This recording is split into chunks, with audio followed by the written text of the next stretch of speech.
Hi everyone, welcome to the first episode of the Shimachine podcast. Unfortunately, we didn't record any video for this one, so it's just audio. Enjoy our faces. But in the Shut the fuck up. so fucking but in the next one, you get to see all of this stupidity. So you got that to look forward to.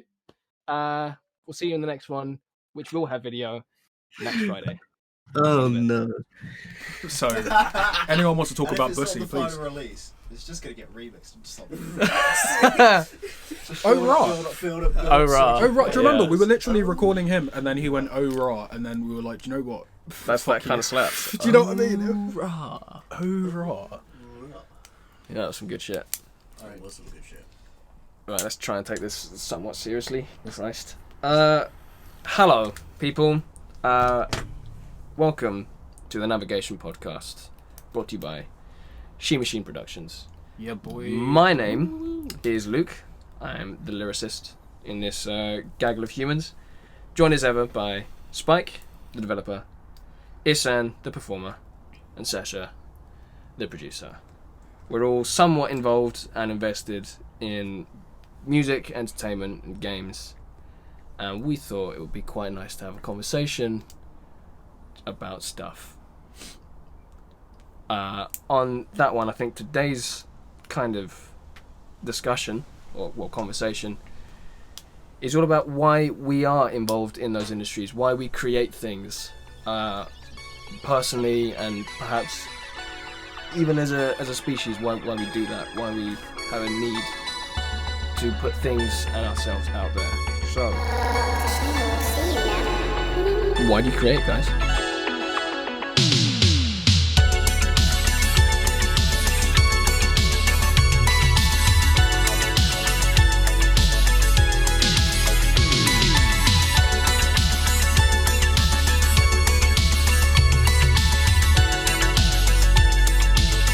Okay,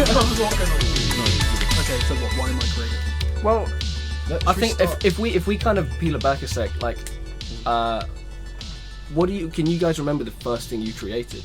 Like, with that, like, I guess what kind of memories was associated to creation in general? Like, I mean, the earliest reason I can think of as to getting into music was like, I wanted to be the guitarist in McFly.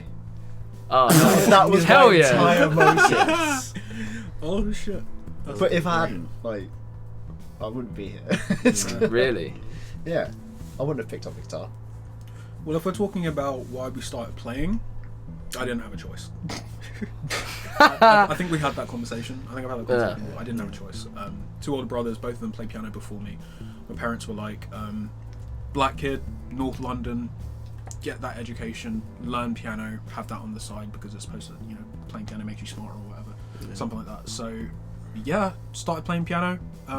Went to secondary school, was like, yeah, I don't really want to do this boring shit anymore. Started playing bass, kind of expanded. In terms of actual creation and creativity, I remember my first composition was Mist Waltz. Do you remember? I do, actually. That was my GCSE composition, and I was so stressed out because I had to do it with Audacity. Oh. Yeah, because they didn't give us Max or there was like one that was like really old. They Yeah. didn't tell us about it till like the end, so I had to use Audacity to literally record the piano in my house. But was that the first thing you created? That was the first thing, very first thing. So, like, not even, yeah, fair enough, that's a composition and that's kind of different, but like not even a song. Oh damn, that's kind of late though. That was what, year 10? I've always said, in terms of my musical upbringing, actually putting what I've learned into practice didn't come until about 2 years after I stopped properly studying. I feel that. Do you know what I mean? Yeah. Because I was doing piano lessons and theory every Monday, and I was going home, doing my theory work, practicing my pieces, all that stuff. Coming back in next Monday, it wasn't really like I don't want to say it wasn't my thing, but it wasn't a thing that I was doing for me. It didn't really get to me until I decided to apply it in a way that I wanted to. Music as a whole. Music as a whole. Yeah, music Right. as a whole. Because even listening to it, it was always game soundtracks until really I went to Brit. There was like a Coldplay and Green Day in secondary school. When I first met you, it was literally just anime OSTs. Yeah, anime OSTs. Yeah. Yeah, literally. Brit was all jazz. God. Hey man, have you heard jazz? Do you like jazz? Jazz. Do you like jazz? Oh, memes. So you like jazz? What about you, Ihsan? Me. Yeah. It's interesting because I think I've had a somewhat similar experience to Sasha. I started off on piano, and I think, and again, somewhat similar to Spike, seeing, bands, guitarists, McFly, Busted. I was Busted. Busted, man. was Did we OG see- Busted. Well, they We muck saw- busted when we At saw one point, I yeah. am so, We you know saw what? Buster Isle of Wight. I Yeah. am so pissed I never got to see them at Busted. That's not twice, isn't it? Fuck you guys. When pigs fly, I wanted to see that so badly. It's a good gig. It's a good show. But yeah, I was very much into Busted, McFly, that era. I mean, the original one I really fanboyed over was the fucking Thunderbirds, because fucking love Thunderbirds. Oh, and they did yeah, the film, Thunderbirds- innit? The film, Oh, and they did the sound, so they did good. the song, and it was sick. It was just sick. It was good. The fucking jumping off of fucking amps and shit. Loved it. Yeah. Fucking, the one about the teacher. Slipping That's what I go to school through for. my fi- That's what I go to school for. All that shit. Fucking sick. Yeah. But like later on in life, when I was like Sasha, when you start applying the music you've learned to what you want to do, it was different because being a white kid growing up in the burbs is like the first thing I did, which was making something and writing something, creating something, was making a band with some high school people. It was like a Yeah, it metal was- punk band. We were Yeah, like, man. it was cool, and it sucked ass. Ha! It sucked ass. Oh god. See, I kind of had that experience because I did a lot of band shit in secondary, but it's mainly covers. Like, we never actually created something. My only, because of course I said, it's in Sasha, started on piano, saw a lot of shit about guitar, started playing guitar, and originally I was trained on classical guitar. Got to, grade 2 or some shit. And I went to, this bursary thing and did classical. Then I started to get into, through guitar, into bass and stuff, and but yeah, piano's always been a thing. So the first thing I really created, and it wasn't even I mean, the first thing of course the first thing I started really creating was music GCSE. I made a piece called And the Wind Goes On. That was yeah. It's like an Earth, Wind and Fire song, isn't it? It wasn't. It was very. It's not Earth, Wind and Fire, is it? Maybe. Carry on. But yeah, it was very much like a classical instrumental kind of piece. I was slightly in my feelings, and then my teacher was like, "You need to put lyrics to this." I was like, "Fuck it, I'll put some shitty lyrics about a breakup to it." But yeah, but before that, it was mainly just fucking about on piano and coming up with melodies and shit. And then somebody showed me this, and I took it and kind of turned it into something for an open mic. That Right. was really my first experience of creating, I would say. I mean, it's interesting because coming from an acting perspective, before that I started getting into acting, and it's, I would say, maybe the first creative experience, because of course you have to very much not create your character, but of course it's like a Venn diagram shit. There's your character, there's you, and there's the bit in the middle where Where they kind of they coexist. coexist. Create a class. Yeah. Yeah, so I mean, I think my first, in a sense, experience of creating would be very much through creating character, and that process of figuring out your character, and So whenabouts was that for you? Sasha's was what, year 10, year 11 kind of thing. How old were you when you kind of had to do that? See, the things I was always been pretty much, I've always kind of been into performing. Yeah. When I was young, I went to Lewisham Music Service MIDI, and there's a little music kind of not school but organisation called MIDI Music Centre in Deptford, and I used to go there and then band shit there, and guitar and drums, and I've always been pretty much into performing, but I've always done kind of acting kind of stuff. So I went to this kid acting program and stuff. Right. And then, but I really got into acting when I did my first play, which was like, must have been like year 7, year 8. Right. Okay. And we did the fucking witches. And was that the whole creation of the character then? Was that when Pretty much. It was. Okay. I wouldn't say it was a creation of character, but it was the very first stages of it. Right. And that's what got me hooked on acting, I'd say. And then Spike, what about you, man? Probably about year 8. You're right as well. See, because I can't remember the first thing. Sasha and I, we were in a band, right? When from when was that? Year 9? That was late year 8. Right. There was Okay. the summer concert in year 8. Yes, it was. And Summer concert, and we decided to take it on afterwards because it was alright. yeah, it was pretty decent. Yeah. But what? Because I think well, at least that I can remember, was a track, a song for one of those festivals. I think it was a year 9 one. Oh god, what was it called? Something like Moonrise.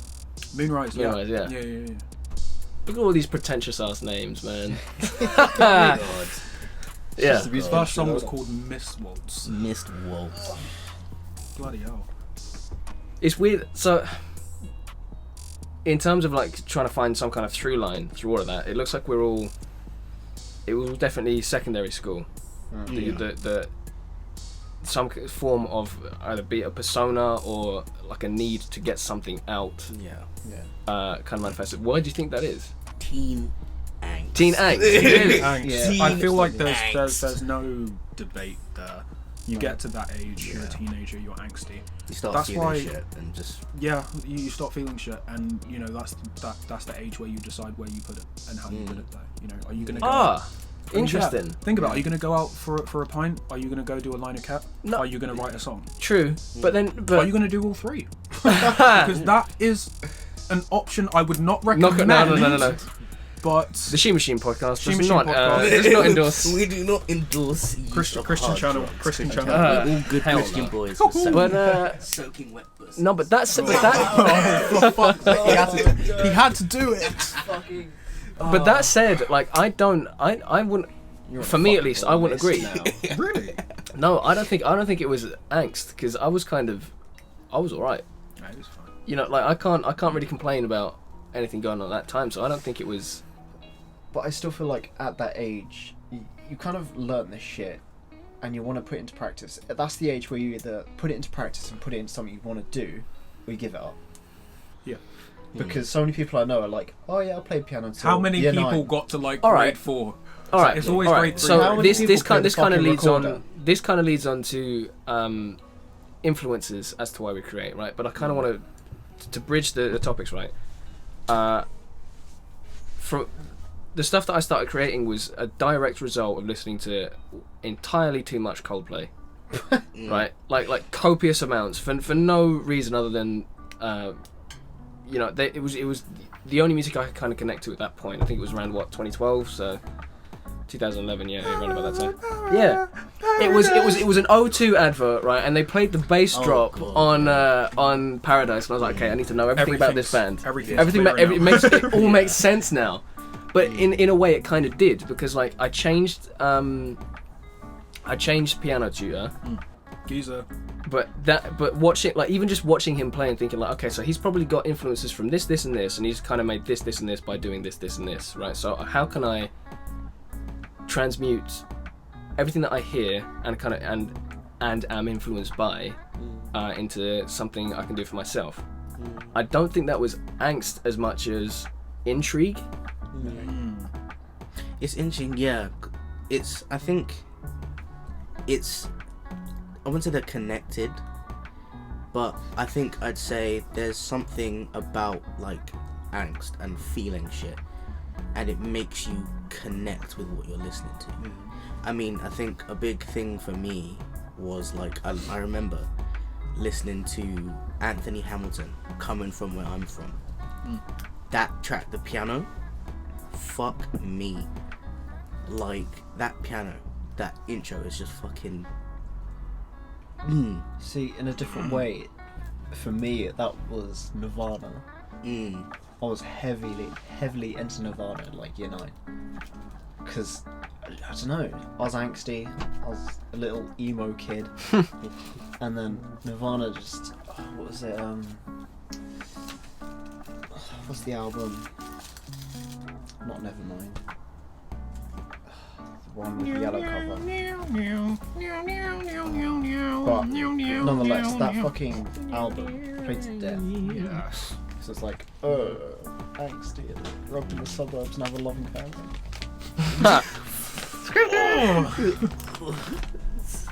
First class ticket. But that's okay. So that kind of asks a wider adjacent question. Like, I don't want to say just like home influences, but like personal relationships and those kind of things influence the angst or like where your mindset is at that age, and that then leads to needing to create. Is that what you guys are kind of? I think I've got an getting to? interesting take on that about growing up and influences of the house in particular. Now, I grew up in North London, Edmonton. Grime was banging when I was in primary, secondary school. Rennie used to listen to grime all the time. I never got into it, and I don't know why. I think I didn't feel as connected to the genre as I should have. I don't know how I can go into detail about that, but I just didn't feel very connected to it at the time, even though it was supposedly my culture. Yeah. Do you know what I mean? Same. Do you I know what I mean? I kind of feel the same. But it's I funny was that- never really into that. I was definitely more. I mean, I was raised on pretty much a diet of like neo soul, soul, like fucking Bilal, India Irie, Omar, fucking. But now, at the age of 21, after seeing what I've seen, living what I've lived, going to Deptford, staying there for a year, going to New Cross, staying there for a year, my favourite grime artist is Big Nasty. Huge respect, and probably not even just because of his music, more because of his persona. Yeah. And now I can see from grime, from this perspective of understanding the artist, that in this genre in particular, it's about the culture, it's about the people, it's about the people behind the music. Big Nasty always talks about pain. Pain is the streets. Do you know what I mean? Living it, growing up around it, understanding what it actually is. You know, I grew up there when I was 9, 10, so I was very sheltered because I was the youngest of 3. As soon as my parents left me, it all made sense. Not left me, they're around. They're around when I grew up and lived my life. So are you saying it's perspective? I think it's perspective.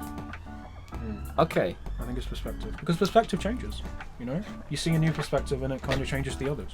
Yeah. See, the thing is, what I was gonna say, I think it's interesting because we were like saying about what you said before, is that of course feelings and angst, all of that.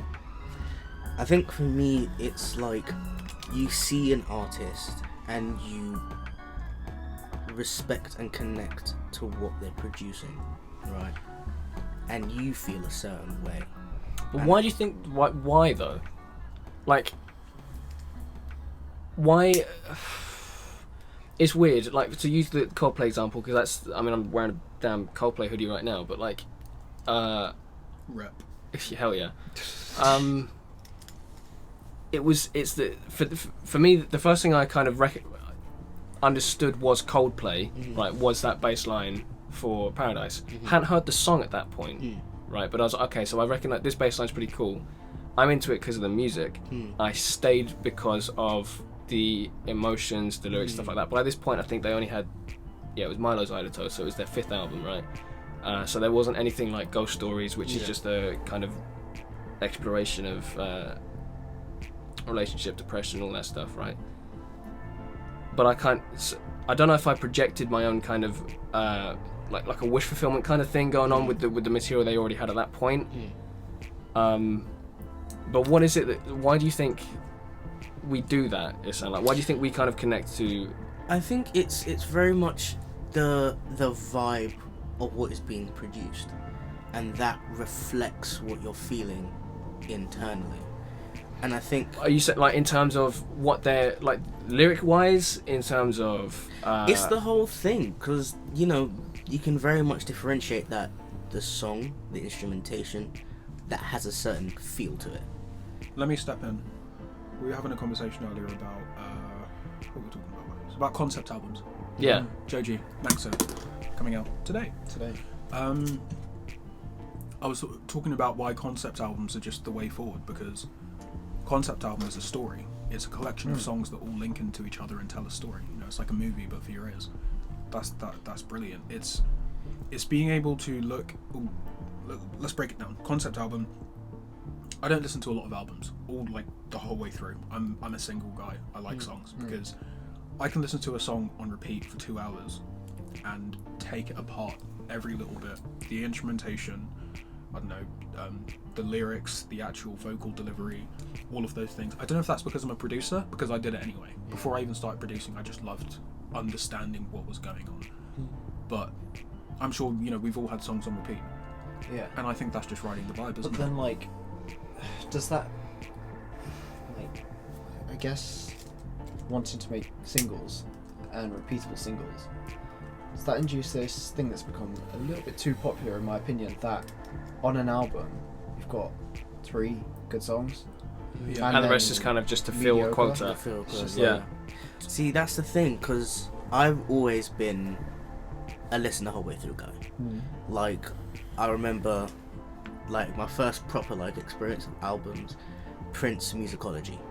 Right. I listened to, like, another one was Kem, like, a kind of gospel, again, neo-soul artist. And I remember I just lie there in my bed and listen to the thing the whole way through. I remember fucking Nene Cherry, fucking, what's the one? Buffalo Stance. Yeah. That whole album, I listened to that the whole way through. That was a fucking cassette. That's when I had like a cassette player in my room, and I got my dad's box of cassettes, and I just listened to some of them. Like, this is fucking sick. And I've always loved just listening to the whole way through, and the journey that the artist wants to take you on. That's especially like, I fuck with that. I fuck with that because there's certain albums, and I know I've spoken to you about it, that if a song comes on halfway through, it's like, no, I'm going to the beginning. Yeah, or if you didn't properly listen to a track, you have to go and back it. it. Yeah.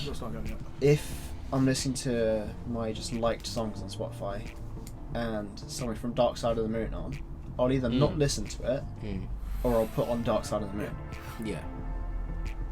It's like, it's one of them. To that point, and to the points that you guys have already kind of brought up about, well, you know, the 3 good songs on an album kind of thing, right? And being able to listen to a track and an album in a certain way. Why then? What's the motivation behind creating anything? You know what I mean? Like, what role does it fill in? Well, as a product, as something for yourself personally. I mean, personally, my motive for creating music, for creating games, is storytelling. I've always wanted to tell stories. Like, when I was a kid, I used to write stories.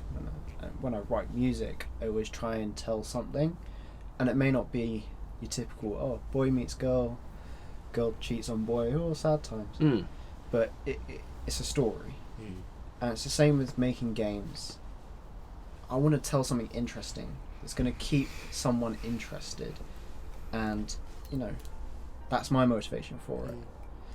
There's so much stuff out there that's just generic and tells the same thing, or says the same thing, or it's pointless. That's cool.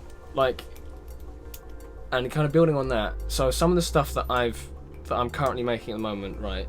I have no experience in the real world. Like, I haven't been cheated on. I haven't. Lucky.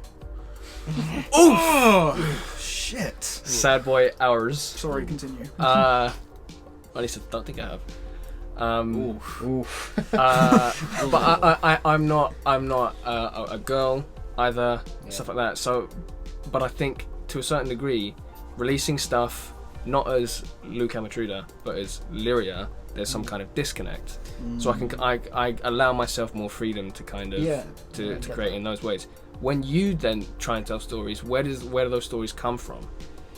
Is it a case of wanting just to not expose these stories, but kind of just create conversation about these stories? Or I mean, create conversation, but my music's very different from the games.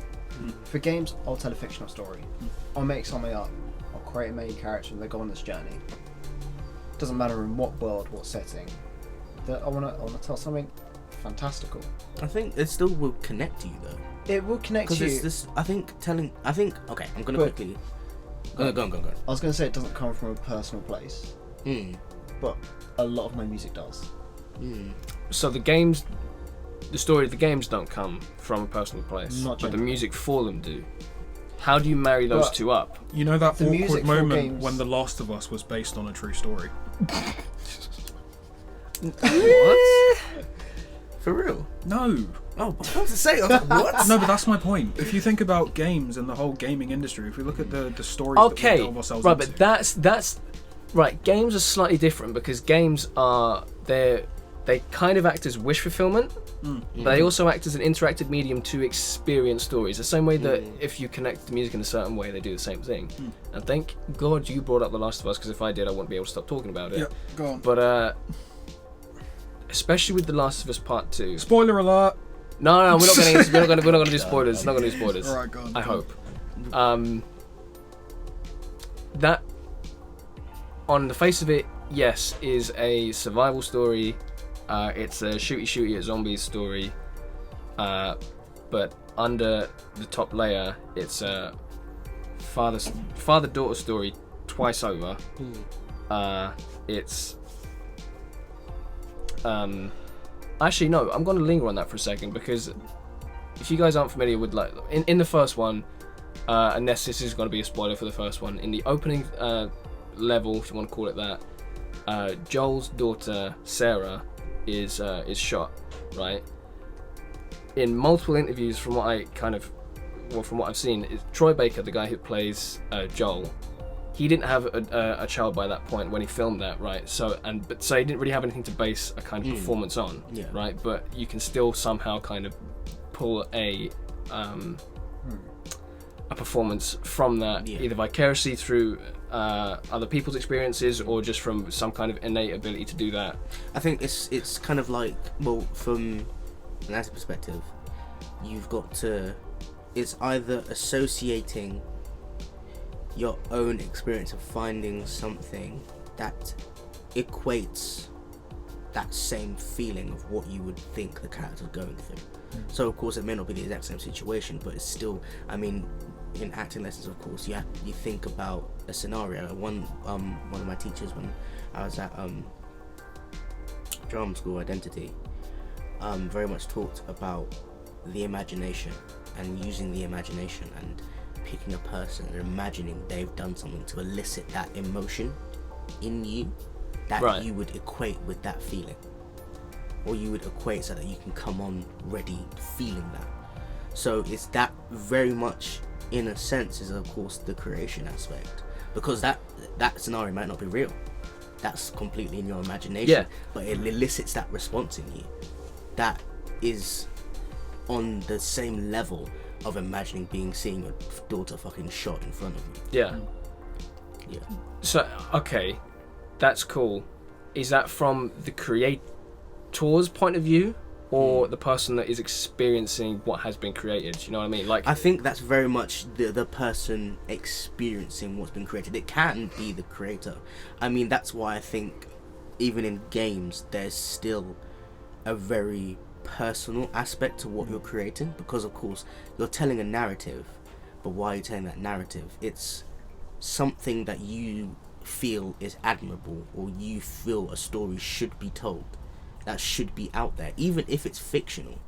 What the character's going through, their progression, is values that you seem admirable. So I think, again, it is still kind of personal, but and what do you think elicits that reaction from people? Like, what do you think makes a person think, right, this story has to be told? I guess, you know, it's interesting, because I think, just say pain. Pain. Just pain. This is First pain. class ticket. The first class ticket to Spain is. It's. I think it's. Maybe you've been through something, or maybe I'm trying to think now to circle it back and connect. Dare I step in and say this about my approach to making music now? Anyway, the whole Shima thing is a separate persona. Like Luke said, there's certain stories you can tell in a more, maybe not convincing, maybe not graphic, but maybe more connected way when you don't do it as yourself. Yeah. You know, Mm. I can look back at a song I wrote when I was like 18 and say, oh, that's a character. Because I can be like, well, I probably wouldn't do anything I sung about then, or anything I sung about then now, but I completely understand where that came from, what influenced it. See, that's that thing where you said like a character, and it's interesting because of course the whole thing of self-judgment and fear of judgment, I think, which I think is definitely a thing that holds back creation. When you produce something under yourself, there's definitely that fear of how people are going to interpret it, how people are going to take it. But I think when you kind of not disconnect it, but you put it on a persona that may not be yourself, that takes away that fear of judgment and opens up the creative, and you can then put what you're feeling onto this character with that disconnect of away from the personal. Do you get what I'm saying? So then you kind of lose that fear of judgment, I think. And I think I was going to say earlier, I think a thing that kind of brings us to create, because of course in today's world there's of course the individual and all of that. I think the need to explain ourselves. I mean, I get this feeling a lot sometimes when I'm like mad or whatever, I think, and I imagine scenarios where I'm explaining how I feel to someone and explaining why I feel this, and I'm in my head on my own just imagining this argument, and it's like shit, this feeling to explain what you're feeling and almost validate your own feelings. I think that is a big part of creation, because it's the calling out into the void, right? Yeah. It's the hey, can anyone hear me? I'm hoping someone does. To use another kind of Naughty Dog reference, like that thing that Neil Druckmann always says about the first one is, look, I don't care if people, and I'm interested to see your take on it, considering that you're since you say like fear of failing, all that stuff, really being able to explain yourself, like I'd rather people love it or hate it, just not be ambivalent. Oh yeah, but that's where Rian Johnson went wrong with Star Wars. So okay, so this is like no, brilliant, because like I adhere more to the Neil Druckmann kind of things. Like I want people to either give me really bad criticism, or to kind of, well, actually I'm not really kind of okay with praise, but either way, but contrasting that with the Rian Johnson thing where he is too scared to fail, like do you think that's a hinder to creation or a hinder to creating something good? What my problem with Rian Johnson was, this is going off a bit of a personal tangent, is the fact By the way, that for those of you who don't know, Rian Johnson doing the Last Jedi. The Last Jedi, episode 8 of Star Wars. He came out and said, I'd rather people like either love it or hate it. That's what I want. I want to divide people. But then when people hated it and gave him shit for it and criticism, he got defensive. Back. He got defensive. It's like you can't aim for something and then shit on people for getting the reaction you want. Bro, this is Star Wars. Like, what are you doing? Yeah. Can we take this seriously? You'd be surprised. Like, I love it, but people take it serious.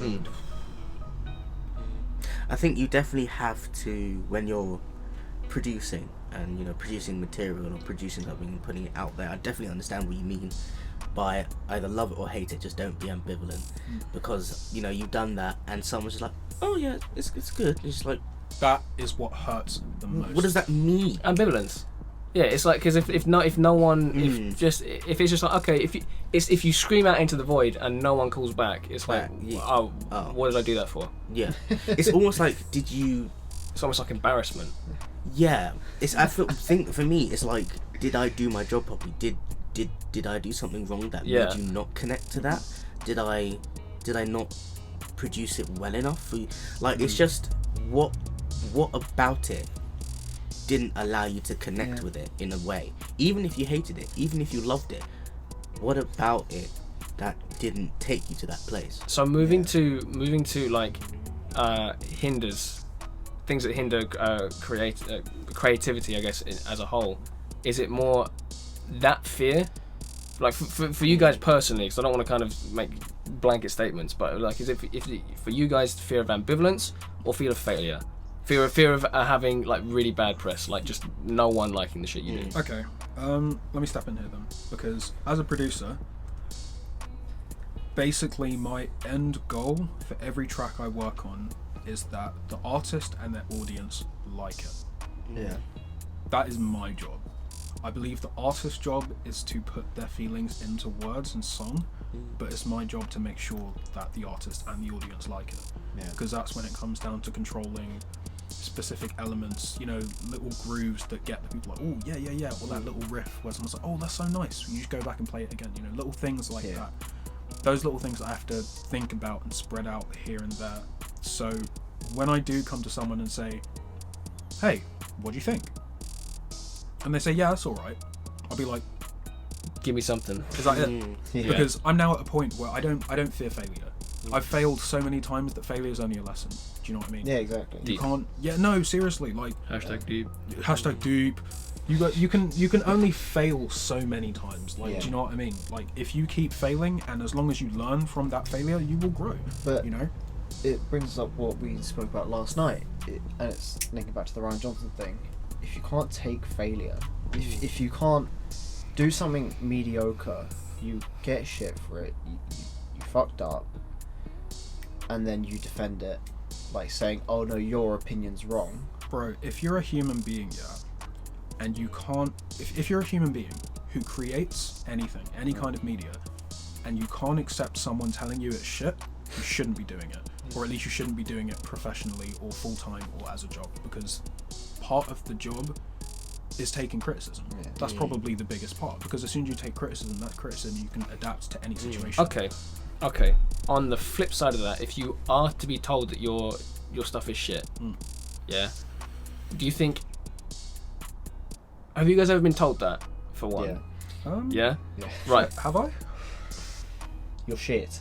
Yeah, there you go. Okay. Sorted. Okay. I mean, thinking about it from like, I mean, of course, my main kind of thing is acting, and it's very much you go on stage and present a character, and then people judge. I wouldn't say judge, but they look and critique your interpretation and portrayal. And I think for me, it's not that I've received bad criticism. I think it's interesting because acting, you know, you'd always have that. You finish the show, you feel great, you get changed, come out, everyone's like clapping. I think there's almost like I wouldn't say a facade, but people, of course, say nice things because it's in person. The only response you really get is in person. Okay, is this bad criticism or is this negative criticism? It's not. Because there's a distinction. There's criticism. There's the constructive criticism, that kind of shit. Yes, you should probably take on board and kind of improve on. And then there's just bad criticism, which is you're just shit. Like I just didn't like it. Like, there's nothing you can do to improve. It's just stop doing what you're doing. Like, That's just bad criticism. For me, that's just shit criticism because You're not helping. you're not helping for one, but you haven't thought. You haven't gotten past your own thought process. You've just reacted. Oh, this is shit. I don't like it. do you think that like we're able to have that discussion and kind of have the opinions we have because we are creators, or because some people are just devoid of empathy in that way? Creativity. Someone with a creative brain and an open mind, as you should have as a creative anyway, I believe, should be able to look at a piece of art and be able to at least understand it and empathize. Exactly. Right? You should be able to look at it objectively as a piece of art. You know, what is it? What's going on? You may not What's agree with the message. may not Is agree with that the just message. limited to creators though? Like, do you think most people should probably have that? I think there is definitely in the world there's a bit of a lack of empathy. You need to be able to, if we're talking about specifically creativity in your art and art that you create, as a creator, you need to be able to create art and acknowledge, accept, and understand that a large array of people with different knowledge bases as well as tastes will listen to it, right? You will have the unexperienced musician listen to your track and be like, this is terrible, I don't like it, but you're a singer-songwriter with an acoustic guitar, and they listen to Joji and Lil Uzi. Now I'm doing a shrug thing here. You can't see it because it's. Do you know what I mean? Like, you need to be able to accept and understand that not everyone's going to like it. Not everyone's going to. But you need to then be able to understand why they don't like it. Yeah. Because some people might just be like, I don't like it. My mum. You guys have all had Future Peace now. She doesn't like it. She likes the instrumental. She doesn't like the beat. Oh no, she likes the instrumental. She doesn't like the vocals. I was like, you know what? I get that. Because I made the instrumental, I was like, I really don't want to write vocals on this because I don't want to ruin the instrumental. Yeah. From a producer's perspective, I was able to look at it and be like, bro, I'm a producer, not a singer. I can sing, but I know my production's way better. I know that people are going to like the beat but not like the vocals. But that's cool because this is a song that's going out. All right. As an artist, under an artist. Does anyone else have anything to say about criticism? No, because that raises an interesting point, right? As a producer, right? Does being a producer change the way that you create? Like, peeling back that curtain. So, okay, from my point of view, now having Logic and like making stuff on Logic and understanding how that shit works, I can't listen to any song. Maybe the first time, but the second time I listen to a track, I pick apart. Okay, so they probably put this on the EQ. There's a compressor on that shit. Like it ruins the experience, When right? I It listen to a changes, track, and then it changes how I create. It's like, okay, so the guitar needs to be on this point here on on the EQ and shit like that. Like Exactly that. I mean, even for me, from an acting perspective, it's interesting. Studying acting, studying Right. it, you then can't watch shit without Picking apart. picking it Yeah. apart. I've sat there during shows and I'm like, oh, that person did that. Yep. Oh, you were out of time there. Yep. Da-da-da. And it's just like, it's not even from like, because you know that they are professional level. Yeah. So I know that they've put a certain amount of effort and time into this. So not that it's bad, but it's just I've noticed that has happened, Well, and it's just like I can't not see it. at the other end of the spectrum, with that, picking apart things and being able to hear that shit gets you fucking hyped when it's good. Yeah. When it's in place, when it's perfect, Yeah. things sound together, things work, the drums are perfectly tuned, like, and the tone is on point. That shit gets me hyped. Being in the position of a musician, let's scrap producer for the second, but I'm going to say musician because all musicians have it. Everyone in here is a musician because we can listen to a track and be able to tear it apart. If you can do that and understand that, that's a big thing. Surprisingly, not many, well, I'm sure a lot of people can do it, but like in terms of proportion, being able to listen to a song and actually pick it apart. As I was going to say, Luke, you listen to a track, you imagine that guitar there, that guitar there. As soon as I started using Logic, every time I listen to a track, I can close my eyes and almost visualize a Logic project. Yeah. That's probably a better way to describe it. Green regions, blue regions, panning, EQ on that regions. track, JGP on that track. Do you know what I mean? But I can still separate myself from that because I know that I still like music just because it's music. Yeah. Like, as much as this is now my job to make it and, criticize it to some extent, I just like putting my headphones on and just, just enjoy it. Sometimes you don't have to be a dick. You don't have to criticize. You don't have to take it apart. Sometimes you just need to listen. All need to you vibe. wanna do is criticize. But Criticize. this leads on to like a real pet peeve of mine. Bass. No. Okay, Lord. tread lightly. Tread lightly. The rate, What did you fucking the say? Force he What- slammed that down. What did you fucking say? The rate. Let me explain myself. Tread carefully, Squire. I Young I Squire. enjoy a fat bass. What you can do Okay. with the voice bass on Logic Yes. slaps Yes. because it fits. Yeah. This trend of just putting the bass up, Yeah. putting the bass up, it sounds muddy. It sounds just like you're just slogging through this track. And it's the same with headphone companies. Do you know what? Just a point on that. Dare I put this out here now? As I said, you guys have all heard Future Peace, right? That track nearly had 808s on it. I mean, it does at the end, but as in the upbeat part, the part with the bass line, the actual bass line, that nearly had 808s. Now, how bad of an idea would that have been? Yeah. Yeah. That because you're. Because there are a couple It's people like- who it's not like- seen that was a bad idea. is bandwidth in it. Like bass takes Yeah. up a shite ton Mm. of all you would hear would be like every so often just like a high note and then just bass, just like Yeah. just sandwiching everything. That's oh god. Mm. When's that coming out, by the way? It's a good question. Ooh. I'm actually working on the whole EP right now. So I'm pitching it to Chris, see if we can get it to a label or something. But I want to... I think the past year or so, it's very much been producer in the sense that I don't really make my own art anymore. Whenever I did a track when I was at Deptford, or in Deptford rather, or even in New Cross, notice there was always a music video idea at least, because I wanted to make it a whole project that involved at least 3 people, you know. For real though, the music video got MTN Films, shout them out at MTN Films on Insta. They've done a lot of stuff for me. I did some stuff with Carell as well, Sasha on Insta. But yeah, it's always been a reach out to other creatives to make a bigger thing other than just a song, you know? I don't know. But yeah, that was going somewhere. I forgot where it was going. Rewind the tape. You're on the tape. Pull you're on it. the tape. Pull it back. Selector. Oh god. Talking about the EP. The EP. Yes. So in this instance, I've been like, okay, right. So you're a producer. You're technically also an artist. I can sing. I am a multi-instrumentalist. There isn't really a reason I shouldn't be putting my own music together. I think one thing I haven't done up until this point is make a coherent project with at least 4 tracks. I think this is going to be like 7. I think the EP is going to end up being like 7, but they haven't been. Cause there was like Unsaid when I was at Brit, which is now not on SoundCloud. Do not try to find it. Right.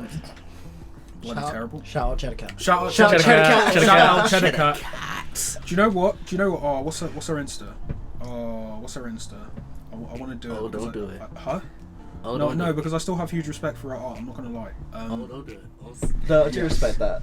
Even though you might have beef, if their art is good, they respect it. Yeah. Dude, no, Okay, genuinely, the so amount of like, I times- There's don't, definitely- I I don't want to think- delve into this too much, because I kind of want to save it for another Yeah, of podcast, course. another Yeah. episode. But like, Foreshadowing. yes, there will be more of these There will be people, more. for better or for worse. Till death do us part. Like, how much of a disconnect do you think there is between creative and creation? I think it depends. Like, I know we've kind of touched on this, like having that disconnect between like what I create and how I create and stuff like that. And with Spike, we're talking about your, you know, the imprint you put on music and stuff. But like, when if people that we would want to collaborate with that we find out later are kind of not the greatest, or you know that the thing that they created is not entirely what it seems. Like, how much can you kind of, I don't know, like morally perhaps, for lack of a better term, There's- kind of engage with that? Yeah. You know? I think there's a bit of a. It's a hard topic because there's certain issues which, if they do certain things, I can't respect it. I can't respect that art anymore.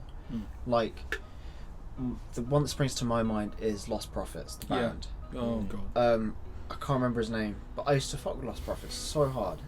They were a good band. I feel so sorry for the other band members, but lead singer turned out to be a raging nonce. Dirty nonsense. Like, but he's locked up for it now. But how old was the kid? Not even that old. A year old maybe. He was a baby. It was a baby. Fucking baby. Either way, entirely too young. Exactly. And Right. just, But- oh god. Just objectively a bad person. But no, because he did that shit, you can't listen to music because it's just that connotation with it. But whereas, I guess. My take on it, if we're going to go on to I guess a more personal inner circle level in terms of people we've worked with and how we've stopped and why, I'm not going to name drop, you get to a point in your career, if you decide that whatever your medium of art is going to be a full-time career, you'll get better, you'll grow, you'll work with people, you'll understand people, and you'll understand how people react to certain situations. Once you get that level of experience, maybe it's like an interior anxiety that's just formed from going through it, but your fuse will shorten. You'll see a red flag and you'll immediately run in the other direction, and you'll be questioned for it. People ask, oh, but well, you know, they seem really nice or they seem really good. But that gut instinct, your gut instinct, it's never wrong. No. It is never wrong. It's never wrong. It's interesting because, of course, you talk about lost prophets and not being able to fuck with their music anymore. Well, not their music, that guy. And it's interesting because, what was I going to say? Of course, I think of it, where did your creativity come from? That's the question for me. And it's, of course, you do have to be able to sometimes to separate the artist from the person. But if art is influenced by how we feel and how we perceive things, how do I know that your art is not influenced by your view? You know what I'm saying? Because of course we know, of course there's a whole thing of artists putting shit in their lyrics, hidden maybe. I mean, what's the one? Fucking golden. Fucking what's the one? And it's about heroin, like Under My Skin. Whoa. Under my skin. Like he wrote a song about a girl being under his skin, but that could very much be interpreted a different way. Drugs.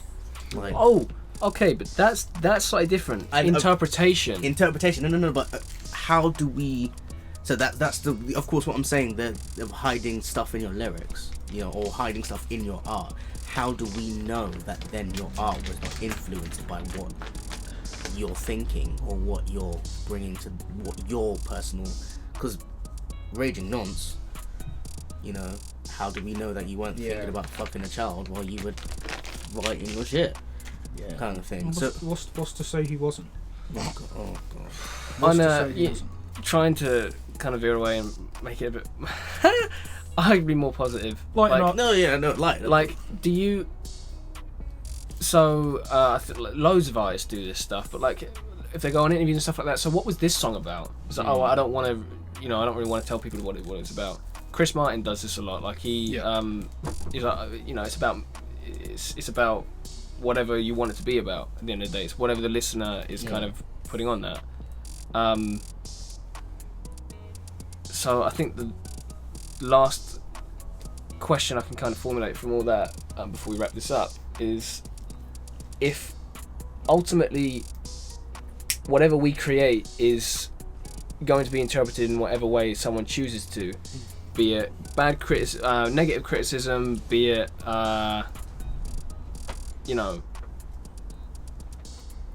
why then do we bother creating anyway, to put any emotions in there whatsoever? Yeah. You know what I mean? Like, why do we? If things are always going to be, it's like having a kid. Like you can project whatever kind of thing you want on this child before it's born, and then as soon as it is and it grows up, it becomes its own thing. Everyone kind of imprints on it and stuff like that, and it experiences the world in a certain way, and the world interacts with it another way. Like, why do you create with all your intentions just for it to be interpreted in a different way? So knowing that it will be interpreted in many different ways and not necessarily the way that you intended to. That was a very long-winded question. Right. I listen to my tracks on repeat, and do you know why? Because I make them for me. Every track I've made and released, I can say I've listened back to and been like, oh. I can get in the feels to my own songs because I know that I've put myself into it. If someone else listens to it and interprets it differently, great. Fine. That's cool, man. But when I put my headphones on and when I open my project, because like that's the upgrade as well. Being a producer, being an artist, making music is the fact that you can put an MP3 on your phone or you can go on Spotify, but I can listen to a track and be like, oh, that's so deep, what was I doing? And I can look at exactly what I did, and I could see exactly who I was when I made that track. So then, to answer the original question, you create for yourself. I think it's interesting. I was gonna ultimately it's for myself. It's what I love to do. For any particular reason other than, like, 'cause you Do you know what? Right? No. Do you know what? I got cucked into liking music. No, straight say up. that. They forced me to play piano. I was like, do you know what? This is kind of sick. No, but No, I was gonna chime in and I got cut. What I was gonna say. It's interesting because, to an extent, you can only create for yourself because you cannot control other people. Other people's reactions are out of your control. Because it's interesting. Last night we were talking about chaos theory. Everything's fucking random. You can't control it. You can only live with authenticity and what you bring into the world and what you create. You can't control other people's reactions. You can't control what other people think or feel. So at the end of the day, you can try and create and to appease and for it to be liked by other people. And at the end of the day, is that authenticity? Are you creating with authenticity? Because if you're trying to coerce people into liking it, inverted commas, that's not you being authentic to yourself. You really can only create for yourself because you can never control how other people will interpret, feel what you've produced. Then you create to preserve authenticity, or to preserve a kind of moment in time for I think it's very much in preserve a moment in time. Right. For you, it's a moment in time that you put on a shelf, and it's like this is this. You can view it how you want to. I can't sit you down and waterboard torture you into feeling a certain way about something. You know. What about you, That was a Spike? pretty grim example, but No, I get you. yeah. Spike? no, I just agree. Yeah? Really. It's like, if we're just taking the fact that you've got one kind of shot at things, why try and appease other people? Like, even in a wider perspective, not just linked to music, just do shit for yourself. Just don't be a cunt. Just don't be Don't be a dick about it. Exactly. Yeah. Quote of the day. Quote of the day. Just Don't be don't a cunt. be a cunt. Just don't. Stop. What's it it. talking about? Stop it. Just stop it. And I think on that wonderful, That is that wonderful bombshell, quote. Yeah. I think we're gonna leave it there, lads. Yeah. Thank you, whoever listens to this, for listening to this. Hi, Mum. Big up. Big up. We're hoping. Shout out, mum. Shout out Mumsy. Big up. Shout Big out up. Big up Mumsy. all the Mumsies. You let me do the damn outro. Shut the damn door. Shut the damn door. Yeah. Look. Thank you all for listening, for engaging with us. Thank you, everyone in the room, for facilitating I don't want to say rousing discussion, but one that certainly allows insight into, your minds personally, and also, why we, hopefully, for you guys at home, why we do stuff. Yeah. We're trying to make these as often as we can. Hopefully they'll be up every fortnight. Might be a little bit lighter. Yeah. Yeah. Yes. This one's gonna be a bit heavy. Is what it is. But yeah, thank you all so much, and we'll see you on the next one. Instas. At Shima Music 99. Got an EP coming out soon. You better follow up. Might get back on YouTube. Who knows? Ooh. You? Ihsan? At Ihsan Kwame 98. Yeah. Wow. Nah. Whoopsie! Nah. Lyria Music on Instagram. Thank I you. thought you spell it though. Oh yeah, good point. Yeah. LJRIA. Give us that shot. Thank you, everyone. Thanks everyone. Peace out. Bye.